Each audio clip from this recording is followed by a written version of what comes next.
AITA for telling my birth siblings to fuck off and leave me alone, and I don't care about their stupid fucking parents. I, 21M, was adopted as an infant. But this wasn't some heartwarming, selfless decision made by a struggling mother who just wanted the best for her baby. No, I was abandoned. I was found in an alleyway, wrapped in nothing, left in a low-visibility area where I could have easily been overlooked. No note, no sign that someone cared about what happened to me. I was discarded like trash. I don't remember any of this, obviously, but it made the news at the time. I've seen the old newspaper clippings.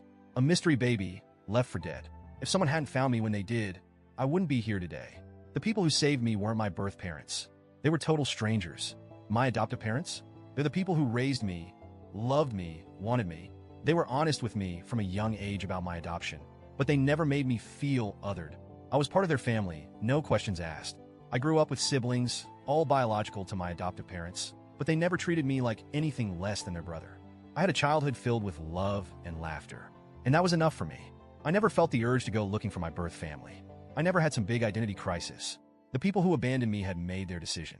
And honestly, I didn't care why. That was my stance for most of my life. But then a few months ago, something changed.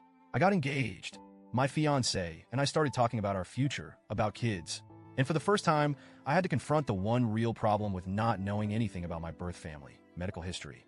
What if I had some genetic disorder I didn't know about? What if there was something lurking in my DNA that could affect my future children? That was the only reason I decided to do a 23andMe test. I didn't want a reunion. I just wanted information. But like an absolute idiot, I didn't realize I had accidentally left the option open for biological relatives to find me. And that's how I learned I wasn't an only child. I got a message from two people, birth siblings. They were older than me. And apparently, I wasn't just some one-off mistake. My birth parents had 5 other kids before me. At first, I was just in shock. I had always assumed my birth parents were young, desperate, and alone when they abandoned me. But no, they had an entire family. They had raised my siblings. And yet, for whatever reason, I was the one they tossed away. I felt numb, confused, angry. But my birth siblings didn't come at me with hostility. They acted excited. They told me they had been looking for me, that they had always known about me, that their parents had regretted giving me up. That last part, that made me pause. Because let's be real, they didn't give me up. They dumped me in an alley like a piece of garbage. Still, I decided to be civil. I told them straight up that I didn't have an interest in reconnecting with my birth parents, but if they had any medical history to share, I'd appreciate it. They didn't answer my question. Instead, they kept pushing to tell me my birth parents' real story. I shut it down.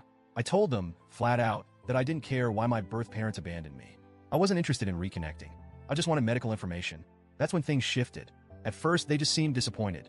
But then the messages started changing. They started guilt-tripping me. You don't understand. Our parents regretted it so much. They wanted to come forward, but they were too scared of getting in trouble. They cried for you. You were never forgotten. You owe it to them to at least hear them out. That last one, that's when I started getting pissed. I didn't owe them or their parents anything. If my birth parents had really regretted what they did, they would have come forward regardless of the consequences. They would have fought to get me back. Instead, they let me grow up thinking I was unwanted and discarded. And now, when I have a life without them, when I've moved on, they suddenly want a second chance? No, absolutely not. I blocked my birth siblings. I thought that was the end of it. But then, they found me on social media. I started getting messages from different accounts. They kept insisting we were family, that I was the missing baby, that their mom cried for me every night, that I was being cruel for shutting them out. They said I was being unfair, that it wasn't my mom's fault, that she was young and overwhelmed, that she and my father had just panicked. But you know what? They weren't too young to raise my 5 older siblings. They weren't too overwhelmed to keep them. So what was different about me? Was I an accident? Were they just sick of having kids? Was I just too much? I didn't care about their excuses. I was done. I ignored them. I blocked them again. But they kept making new accounts. This went on for almost 3 months. 3 months of them pushing and pushing, trying to force me to care about people who hadn't cared about me. And eventually I snapped. I sent one final message before deleting everything. FCK off. Leave me alone. I don't care about you or your stupid f***ing parents. And that was apparently too far. They lost their minds. They told me I was cruel, that their parents didn't deserve that kind of hate, that I was being heartless. They kept coming at me, but I didn't even read the rest. I deleted my account entirely.